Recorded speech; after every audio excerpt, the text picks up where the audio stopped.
wabarakatuh. Innal hamdalillah nahmaduhu wa nasta'inuhu wa nastaghfiruh wa na'udzu billahi min shururi anfusina wa min sayyiati a'malina may yahdihillahu fala mudilla lahu wa may yudlil fala hadiya lahu.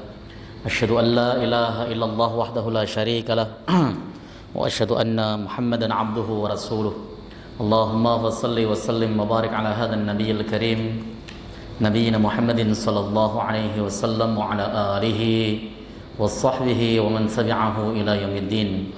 Amma ba'd, fa ya ibadallah, usikum nafsi wa iyaya bi taqwallah wa ta'atihi la'allakum tuflihun. Qala Allah ta'ala fi kitabihil aziz wa huwa asdaqul qailin, ya ayyuhalladzina amanu taqullaha haqqa tuqatih wa la tamutunna illa wa antum muslimun. Fa inna ahsanal hadis kitabullah wa khairal hadi hadi Muhammadin wa syarrul umur muhdatsatuha wa kullu muhdatsatin bid'ah wa kullu bid'atin dhalalah wa kullu dhalalatin finnar. Alhamdulillah, segala puji bagi Allah Subhanahu wa taala, Tuhan semesta alam yang telah memberikan kepada kita nikmatul iman, nikmatul Islam, nikmat sehat badan, sehingga pada kesempatan kali ini Allah masih memberikan taufik dan hidayah kepada kita untuk bisa melaksanakan ibadah salat maghrib berjamaah disambung dengan berhalaqah sejenak dalam rangka membahas agamanya Allah Subhanahu wa taala. Salawat dan salam mudah-mudahan selalu tercurah keharibaan beliau Rasulullah Muhammad sallallahu alaihi wasallam serta seluruh keluarga beliau, sahabat, kerabat dan pengikutnya, serta kita semuanya yang insyaallah istiqamah konsisten dalam menjalankan dan mengerjakan sunnah-sunnahnya hingga akhir masa nanti. Kita lanjutkan pengajian kita kitab Taysirul Alam Syarh Umdatul Ahkam. Sudah sampai kepada hadis yang nomor 62 pada bab azan dan iqamah masih ya. Bismillahirrahmanirrahim. Qala al-muallif rahimahullahu taala wa nafa'na bihi wa bi 'ulumihi fid dharain amin.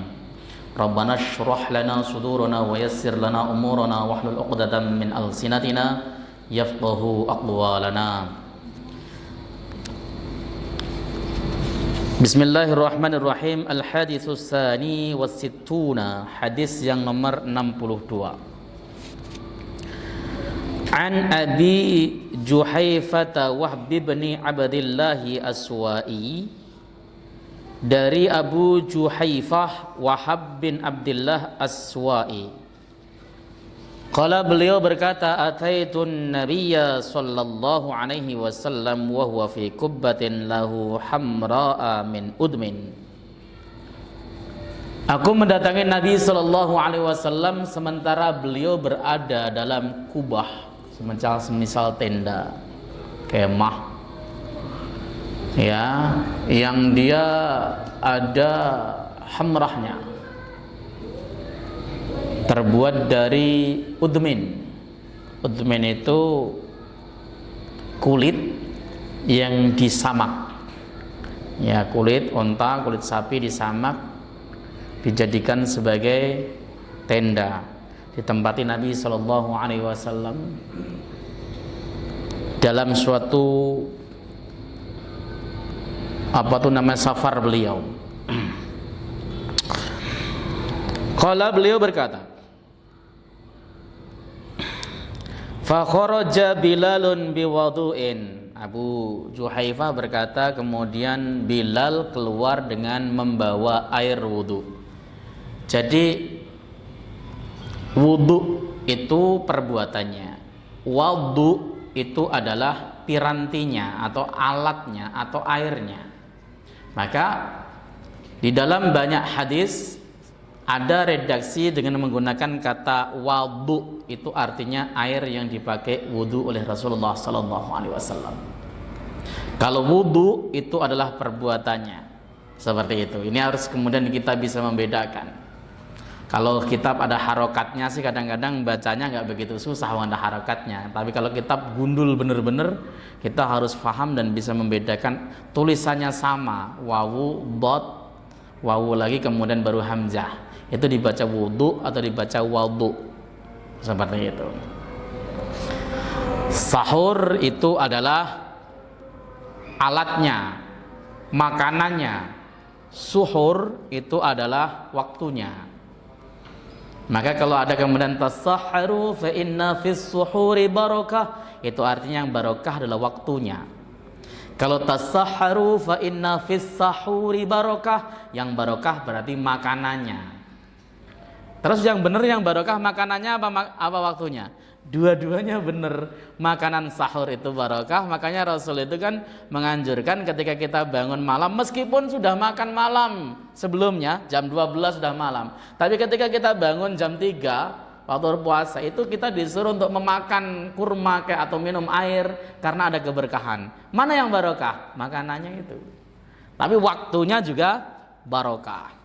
Maka ada yang membedakan antara sahur dengan suhur, wudu dengan wadu. Nah di sini Abu Juhaifah mengatakan, fa kharaja Bilalun biwudu'in.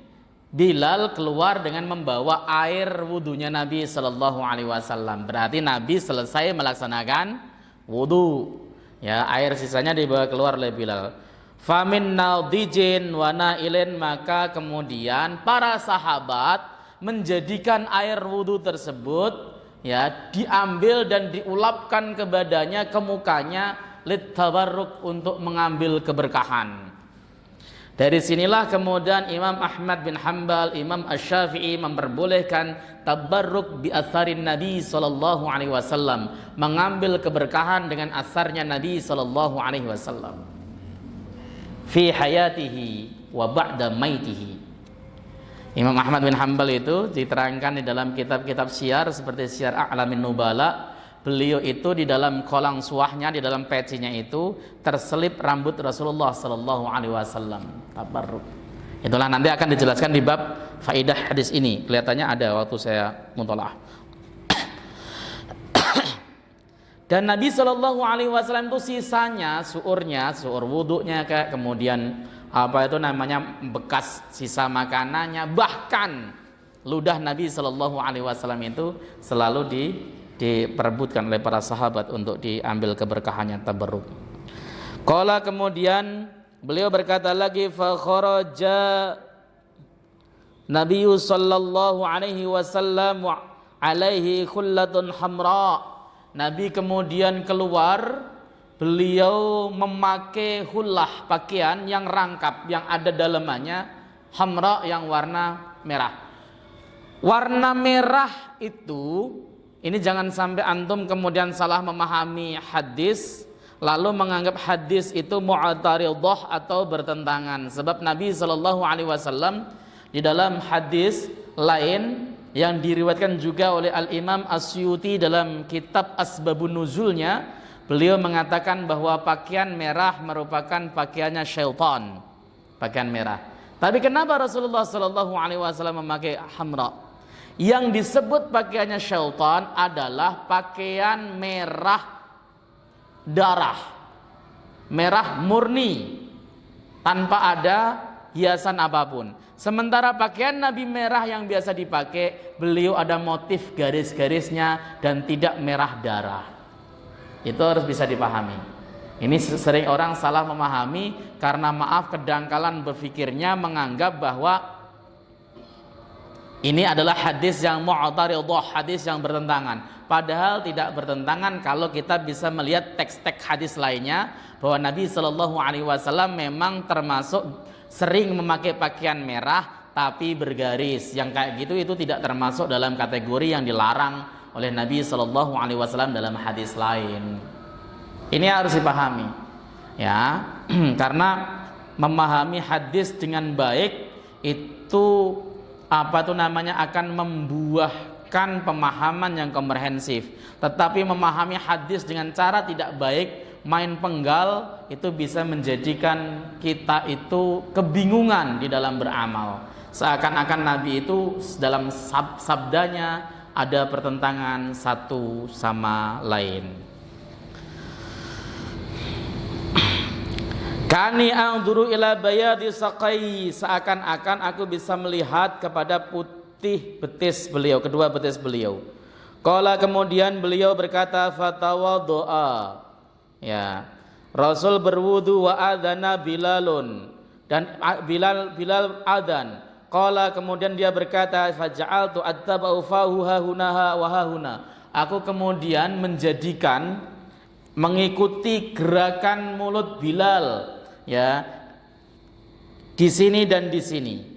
Yaqulu yaminan wa shimalan. Bilal berkata, ya, dalam keadaan menoleh ke kanan dan menoleh ke kiri, hayya 'alas shalah hayya 'alal falah. Ya, jadi ini yang menjadi pelajaran adalah azannya Bilal. Ketika Bilal azan, ya, para sahabat radhiyallahu taala anhum ajma'in itu suka menirukan suara atau azan Bilal, redaksinya. Ketika Allahu akbar, Allahu akbar, Allahu akbar, Allahu akbar, Allahu akbar, Allahu akbar, Allahu akbar, Allahu akbar, ditirukan. Karena itu memang anjuran Nabi Shallallahu Alaihi Wasallam. Bahkan Nabi dalam hadis lain, ya, dalam hadis nanti yang akan kita bahas itu dari riwayat Sa'ad bin Abi Sa'id Al-Khudri, beliau mengatakan bahwa idza sami'tum al-muadzin faqulu misla ma yaqul. Jadi kita disuruh untuk mengucapkan apa yang diucapkan oleh muadzin kecuali pada hayya 'alas shalah hayya 'alal falah. Nah, kalau kita ambil redaksi hanya mengikuti apa yang dikatakan muadzin, maka kita hanya akan menirukan semua teks adzan dari awal sampai akhir. Padahal tidak ada hadis lain yang mengecualikan kecuali hayya 'alas shalah dan hayya 'alal falah. Ini meskipun kita sendirian dalam perspektif fikih, kita sendirian di rumah terdengar adzan, kita sunnah untuk menjawabi. Bahkan dikatakan lau adzana wahidun ba'da wahidin. Jika ada seseorang adzan, setelah itu selesai kemudian adzan lagi yang lain, kita tetap sunnah dianjurkan untuk menjawabinya. Masjid ini adzan, Allahu akbar sampai selesai, sampai la ilaha illallah selesai. Ada masjid lain baru adzan, Allahu akbar, itu tetap sunnah menjawabinya. Enggak sunnah itu kalau adzannya bareng-bareng. Maka kita cukup mencukupi atau cukup menjawabi pada adzan yang kita dengarkan paling dekat. Seperti itu sunnah.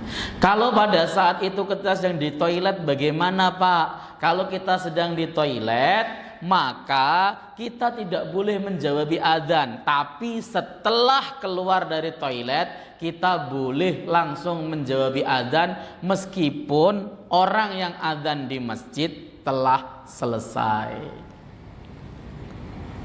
Ini bisa dipahami ya, perspektif fikihnya itu begitu, supaya tidak kehilangan kesunahan menjawabi orang yang adzan. Tapi ini kan jarang dilakukan. Terus ada hal yang sebenarnya tidak memiliki landasan kuat, yaitu menunggu muadzin selesai pada saat kita masuk masjid untuk melaksanakan sholat tahiyatul masjid. Tidak perlu menunggu Pak. Sholat ya sholat saja. Kesunahan sholat tahiyatul masjid itu ketika kita masuk masjid itu namanya hormat kepada masjid.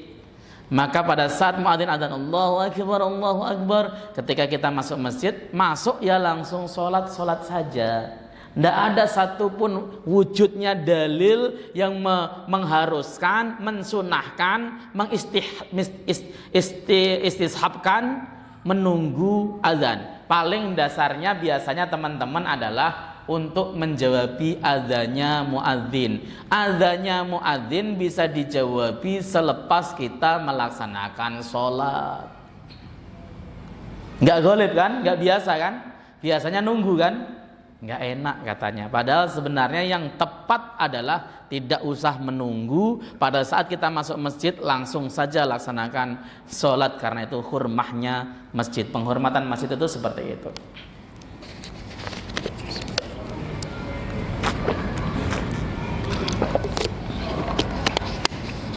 Bahkan jika seandainya pun Bapak itu keluar masjid, habis masuk masjid sholat, habis itu keluar lagi masuk lagi, tetap sunnah sholat terus. Makanya kan ada dalam hadis riwayat Abu Dawud, Salah satu tanda akhir zaman adalah orang yang menjadikan masjid sebagai jalan. Maksudnya apa? Di dalam kitab Aunul Ma'bud Sarah Sunan Abi Dawud itu dikatakan maksudnya adalah orang masuk masjid tapi tidak sholat tahiyatul masjid. Bapak main masuk, ntar keluar lagi, masuk, keluar lagi. Ustadz, saya akan merbot mau enggak ada pengecualian. Begitu masuk masjid Anda disunahkan sholat tahiyatul masjid. Titik. Enggak pakai alasan. Enggak Ustadz, barang saya masih di dalam. Enggak pakai alasan. Seandainya antum keluar masjid ke parkiran yang mungkin motor, masuk lagi itu tetap sunnah tahiyatul masjid. Makanya ini tidak ada kaitannya dengan azan. Ya tapi kan salahnya nggak dosa ya apa-apa. Salahnya salah nggak dosa, hanya tidak mau urut dalil, nggak ada warid dalilnya tentang masalah itu.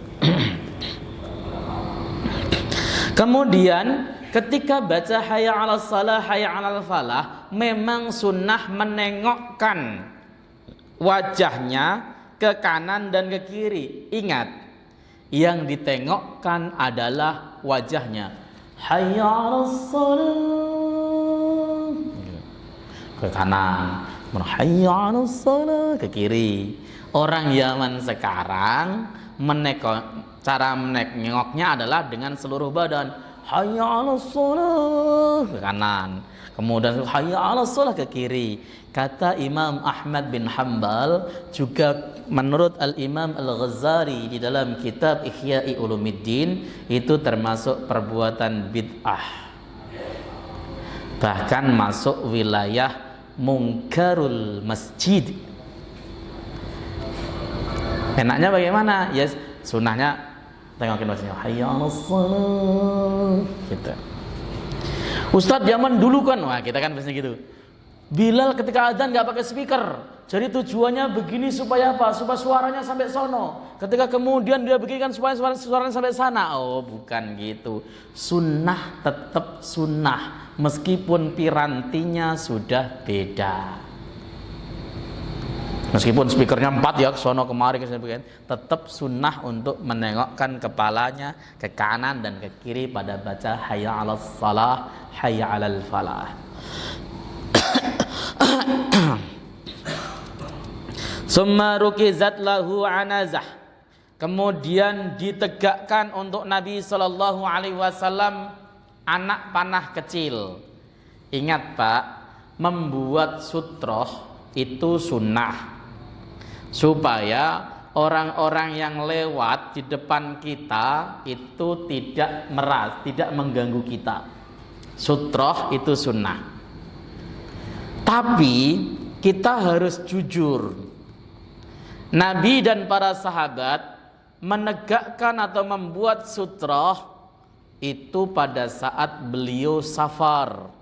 Saat beliau di masjid, sutrohnya adalah dinding-dinding masjid, tiang-tiang masjid, dan punggung orang-orang sholat yang ada di depannya.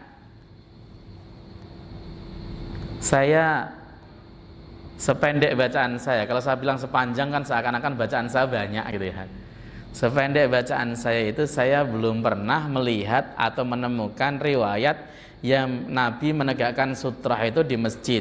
Nyari sutroh betul, mereka menjadikan dinding-dinding sebagai sutroh, menjadikan tiang-tiang masjid sebagai sutroh, dan menjadikan punggung orang-orang muslim itu sebagai sutroh betul. Tetapi ketika menegakkan sutroh saya belum dapat. Namun ketika Nabi dalam keadaan safar, Nabi menegakkannya dengan tongkat ataupun dengan apa saja yang bisa menghalangi murur orang lewat yang berpotensi mengganggu sholat Nabi Sallallahu Alaihi Wasallam.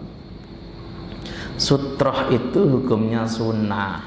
Maka kalau antum masuk masjid, pertama kali usahakan di shaf yang paling depan ketika mau melaksanakan sholat. Sebab apa? Dinding ini sebagai sutroh. Kalau di masjid kan gak bakal lewat. Kalau kemudian ada orang lewat, ini ya keterlaluan lah. Tapi kalau di jalan, kalau nggak ada sutroh, orang pada lewat suka-suka dia, dan itu dosa. Kalau kita sudah tegakkan sutroh di hadapan kita, orang lewat di belakang sutroh itu tidak dosa dan nggak perlu ragu. Ada orang sholat, Allahu Akbar, ya tiba-tiba dia ada sutrohnya tas gede misalnya, kita lewat di belakang tas gede tersebut, itu boleh, nggak dosa, nggak haram. Sholat di pinggir jalan misalnya, pernah nggak Bapak sholat di pinggir jalan? Di pinggir jalan, betul-betul pinggir jalan, pernah nggak? Belum pernah ya Pak. Saya itu pernah diuji sama Allah begitu. Sekitar sebulan 2 bulan yang lalu, saya ada pengajian di Bekasi.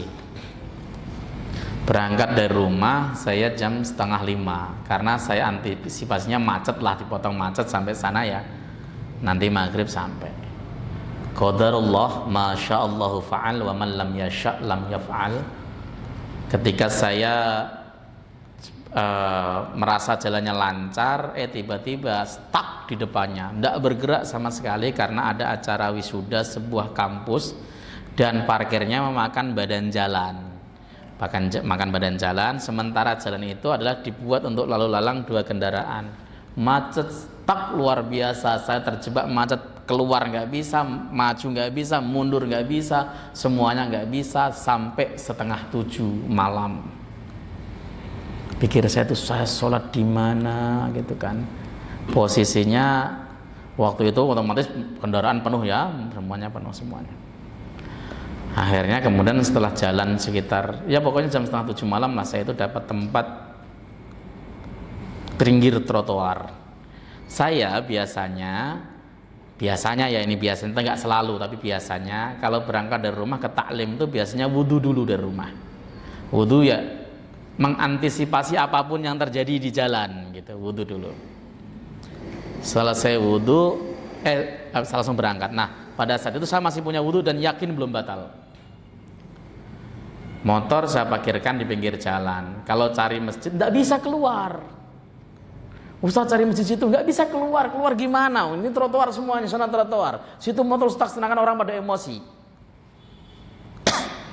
Saya parkiran di jalan, orang pada lalu lalang, saya minta izin, mohon izin, saya mau sholat. Dikasih izin, saya gelar surban saya, karena pakai surban mau ngaji kan, pakai surban saya. Kemudian helm sama tas saya jadikan sebagai sutroh di depan.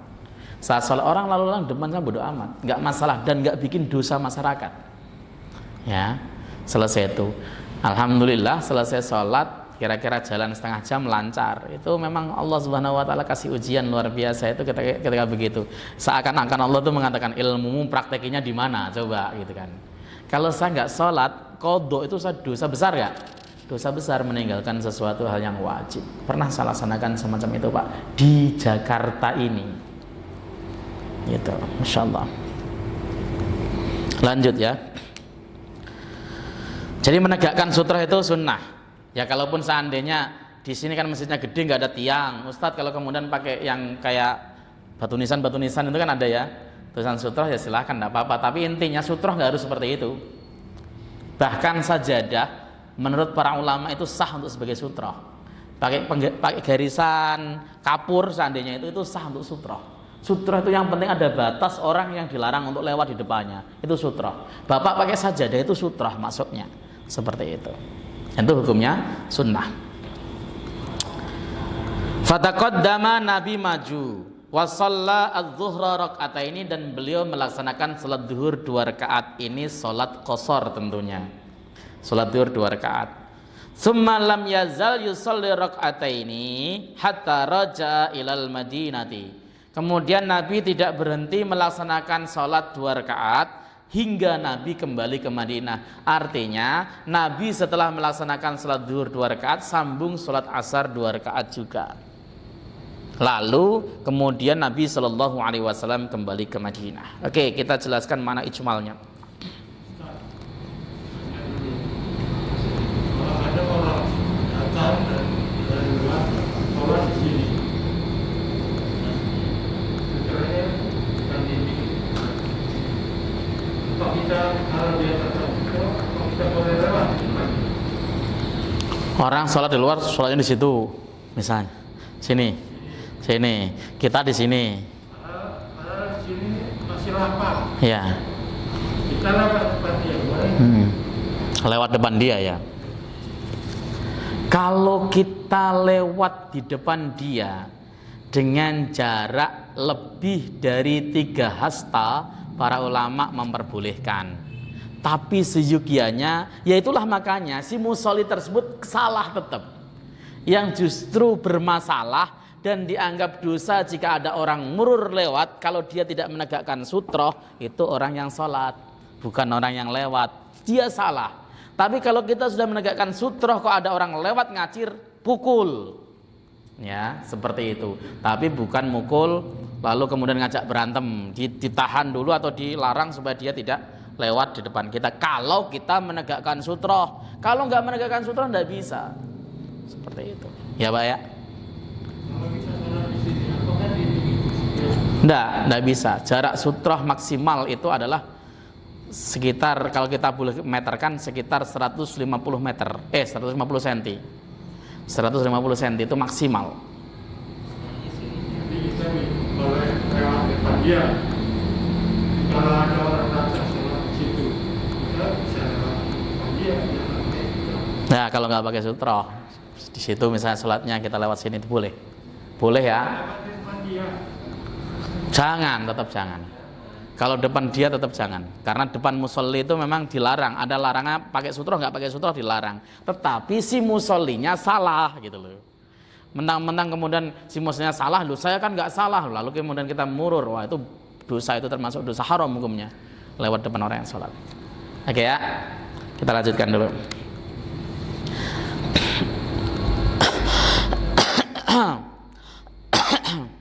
Karena Nabi sallallahu alaihi wasallam nazilan fil abtah fi a'la Makkah. Fa kharaja Bilal bi fadli wudu'in Nabi sallallahu alaihi wasallam wa ja'ala an-nas yatabarrakuna bihi wa adzana Bilal. Nabi itu dia pergi ke Abtah, sebuah kota fi a'la Makkah, di pinggir Mekah.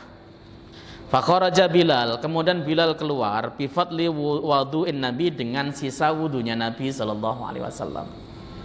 Bawa bekas sisanya Nabi sallallahu alaihi wasallam. Wa ja'alan nas yatabarrakuna bih, maka kemudian orang-orang mengambil keberkahan darinya. Orang-orang mengambil keberkahan darinya. Tabarruk tadi. Ya, mengoles-oleskan, mengapakan dan sebagainya. Wa adzana Bilalun, lalu adzan si Bilal adzan. Lalu qala Abu Juhaifah faja'altu atattabi'u fahu Bilalin.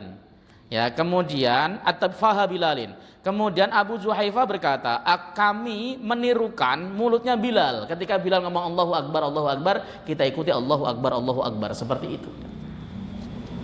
Wa huwa yaltafitu yaminan wa shimalan inda qaulihi hayya 'alas shalah hayya 'alal falah. Sementara Bilal itu menoleh ke kanan dan ke kiri pada saat mengucapkan hayya 'alas shalah hayya 'alal falah. Hayya 'alas shalah ke kanan 2 kali, hayya 'alas shalah hayya 'alal falah ke kiri, seperti itu. Liyasma'an nasu, supaya orang-orang bisa mendengarkan, haitsu innas sighataini ya khassi 'alal maji' ila salat. Karena dilihat dari sighatnya hayya tadi itu adalah al-hasu, motivasi, dorongan, ajakan untuk datang menuju salat. Hayya 'alas shalah, itu supaya orang datang menuju salat. Ya, tujuannya itu seperti itu. Summa rukijat lahu ramhun qasirun. Kemudian ditegakkanlah untuk Nabi sallallahu alaihi wasallam anak panah yang pendek, litakuna sutratan lahu fi salatihi, supaya menjadi sutroh bagi Nabi sallallahu alaihi wasallam. Itu ingat, supaya Nabi itu memiliki pembatas ketika ada orang lewat, dan namanya juga safar, seperti itu. Maka dibutuhkan sutroh. Kalau posisinya di masjid, maka sutrohnya adalah dinding masjid. Maka usahakan itu. Antum kalau datang awal dan sebagainya, jangan di belakang, di depanlah. Kemudian, Pak saya nggak pakai peci. Pakai peci dan tidak pakai peci itu bukan urusan masalah depan soft dan tidaknya. Anda datang duluan, Anda layak dapat depan. Karena tidak boleh kita mempersilahkan orang lain dalam urusan rebutan pahala, tidak boleh. Al-itharu fil ibadati mamnu'un wa fi ghairiha mahbubun. Mendahulukan orang lain dalam urusan ibadah itu terlarang. Ada orang lain kalau kita mendahulukan, bapak dulu, bapak yang pakai peci, bapak pakai sarung di depan, saya kan pakai kaos pak di belakang. Itu mamnu', terlarang. Urusan ibadah fastabiqul khairat, jangan mau ngalah sama orang lain. Tapi dalam urusan selain ibadah, antri beras, antri di ATM, antrian KTP misalnya, maka kita boleh dan bahkan terpuji mendahulukan orang lain. Lah kita kan terbalik, kalau antrian pengen duluan, giliran sholat pengen di belakangan. Itu tidak boleh. Tapi juga orang sholat itu ketika memperebutkan tempat terbaik harus sadar kapasitas. Orang yang berdiri di belakang imam tepat itu harus orang yang merasa dirinya sanggup jika imam batal, sanggup menggantikannya. Kalau nggak merasa, jangan, minggir sedikit ke kanan atau ke kiri. Gitu. Karena kadang-kadang sering saya jumpai orang saking semangatnya sholat, pengen dapat keutamaan, pakai kaos oblong, kemudian auratnya ketika sujud itu juga sering tersingkap, celana dalamnya sampai kelihatan dan sebagainya. Tapi dia pede tetap di belakang imam. Ya memang itu tempat terbaik, tapi sadar kapasitas. Imam kalau oleng, ente siap ganti enggak? Imam kalau lupa surat, ente kira-kira bisa nyaut enggak? Karena kalau terjadi kesalahan imam, orang yang diharapkan untuk membenarkan atau mengingatkan pertama kali ya orang yang di dekat imam. Imam salah, subhanallah, itu orang yang di dekat imam, bukan orang di belakang. Subhanallah, imamnya bisa keder, salah apaan saya? Gitu kan, ada. Ini harus sadar apa? Sadar kapasitas. Kalau memang antum merasa kapasitas, saya siap Ustadz, ya silahkan ambil. Tapi saya enggak siap Ustadz, ya jangan. Karena imam itu manusia dan bisa jadi hal-hal yang sifatnya manusiawi. Contoh, tiba-tiba pas di tengah sholat perutnya mules, lalu kemudian kentut, nggak kuat nahan. Antum nggak kemudian harus bengong lah, kok dia keluar? Antum harus maju jadi imam. Bahkan boleh istihlaf. Imam tiba-tiba merasa tenggorokannya nggak nyaman, suaranya nggak enak, maka dia boleh mundur ke belakang. Ketika dia mundur, makmum di belakangnya sudah harus tahu bahwa imam minta diganti. Begitu, jangan kemudian subhanallah, subhanallah sampai lu. Imam kok mundur nih gimana? Bisa batal semuanya nanti satu shaf. Ya, ini harus dimengerti betul. Ya, ini sering terjadi loh masalahnya, Pak. Supaya kita itu ya sadar kapasitas lah. Nah, shaf ambil paling depan, dekat imam, itu terbaik. Makanya sutrohnya itu adalah orang yang paling datang nomor satu ya di dinding. Nah belakangnya kemudian ngambil tempat di belakang shaf kedua. Jadi sutrohnya adalah makmum yang ada di depan. Gitu terus caranya. Lah kalau kemudian orang yang pertama di pojok sana, orang yang kedua di pojok sana, lah kapan kemudian ini jadi penuh, kemudian terbentuk sutroh yang seperti itu? Nggak bisa.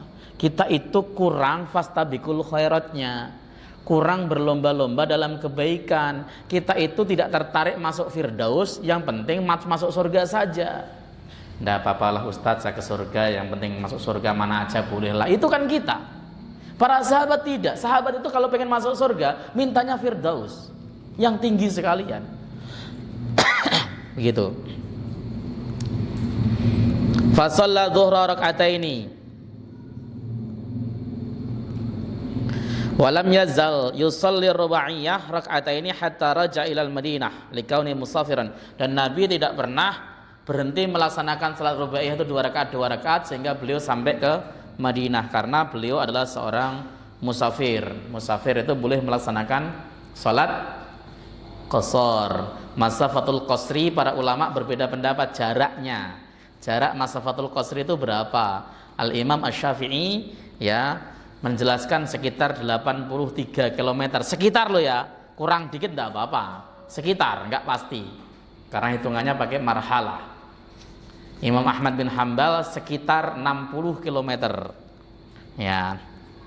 Ibnu Taimiyah tidak ada ukurannya, yang penting disebut safar. Nah ini kemudian ada beberapa teman yang ikuti pendapatnya Ibnu Taimiyah, ke Blok M juga disebut safar, sehingga dia melaksanakan sholat jamak. Sehingga saya kan bepergian, safar. Batin saya, masa ke Blok M safar sih? Kalau ke Bogor mungkin masih masuk ya safar ya, tapi kalau ke Blok M masa safar ya? Ada yang pakai begitu, tapi itu kan perspektif. Kata Ibnu Taimiyah nggak ada ukurannya kok. Pokoknya Anda jalan dan itu disebut safar, sudah boleh melaksanakan sholat qashar. Begitu ceritanya. Ma yu'khadhu minal hadis minal ahkam, apa yang bisa diambil dari hukum dari hadis ini? Satu, masru'iyatu iltifatil muadzin yaminan wa shimalan inda qawli hayya 'alas shalah hayya 'alal falah, wa hikmatu fi hadha tablighun nas liyatu ila salat.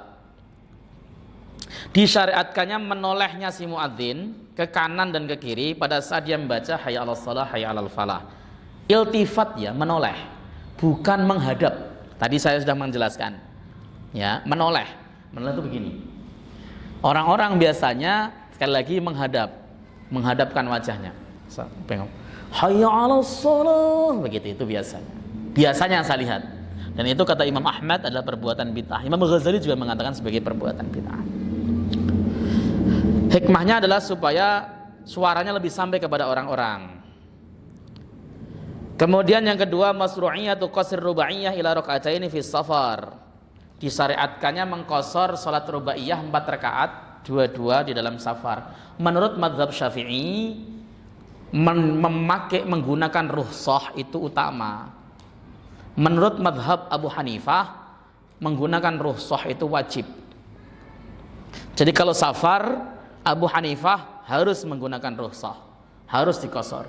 Imam Syafi'i, Anda safar boleh tam, tapi sunnah atau bahkan afdal melaksanakannya dengan qasar. Seperti itu.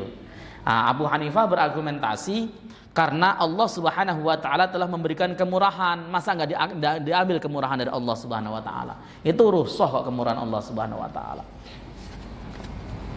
Kayak puasa. Antum puasa, safar, kesini ke Surabaya naik pesawat, kira-kira antum puasa apa batalin kira-kira? Masih puasa kan karena naik pesawat. Padahal kalau mengikuti pendapat Abu Hanifah harus iftar.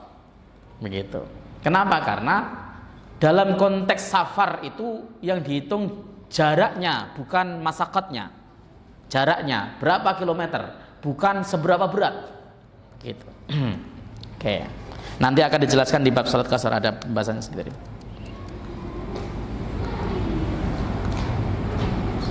Nomor 3, masru'iyatu sutrati amamal musalli walau fi Makkah. Disunnahkan, disyariatkan membuat sutroh di depan orang yang salat meskipun di Mekah. Di Mekah apalagi? Di Mekah itu tempat keramaian. Dia itu tempat syiarnya agama. Pasti orang-orang banyak berkunjung setiap saat dan setiap waktu. Tegakkanlah sutroh. Saya baca di dalam sebuah kitab namanya Misbahul Zalam Sarah Bulughul Maram min Adillatil Ahkam, karangan Syekh Muhajirin Amsar Al-Bakasi. Beliau menjelaskan bahwa berjalan melewati orang yang sholat, ya itu hukumnya haram kecuali di Mekah, di depan Ka'bah. Ketika ada orang sholat di depan Ka'bah, kita lewat saja untuk tawaf, itu nggak haram, boleh. Kenapa? Karena itu adalah tempat syiarnya agama. Di Masjid Nabawi tetap haram, apalagi di masjid bandara. Dan tidak boleh Anda jadikan sebagai dasar, oh di Mekah boleh, maka di masjid bandara Soekarno-Hatta boleh. Itu keliru, itu istidlal yang keliru, nggak ilhaq. Saya pernah sholat di bandara. Kondisinya saya mau kemana ya? Penuh, bandara itu masjidnya kecil ya, penuh. Ada orang teriak-teriakan, udah lewatin aja orang yang sholat itu, lewatin, nggak apa-apa. Di Mekah juga boleh. Mekah bukan dalil, Pak.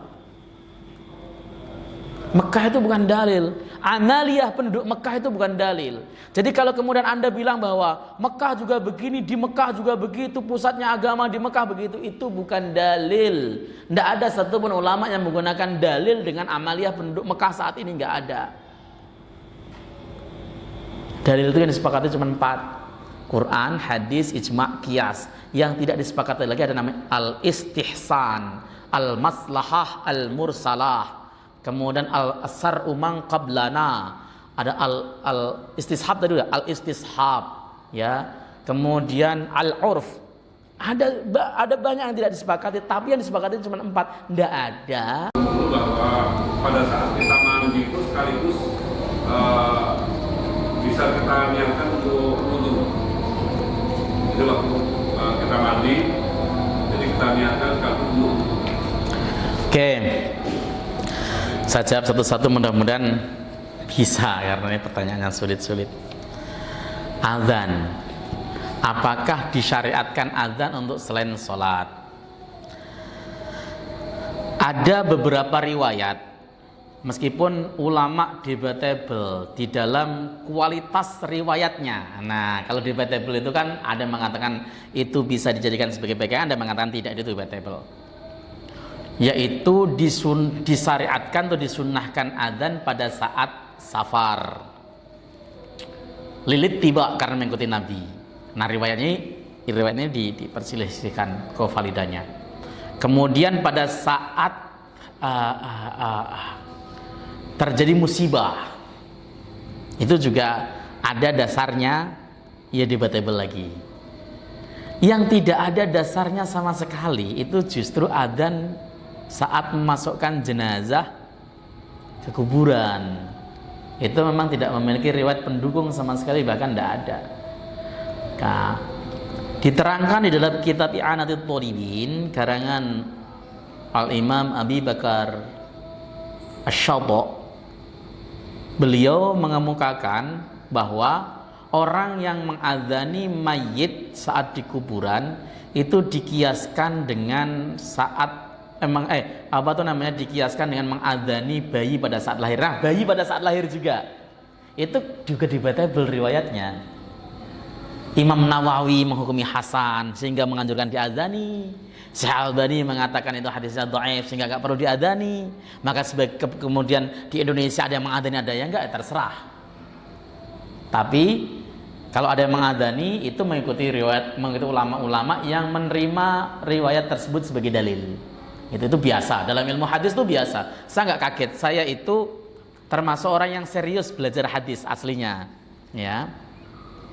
Belajar hadis saya serius 4 tahun belajar hadis.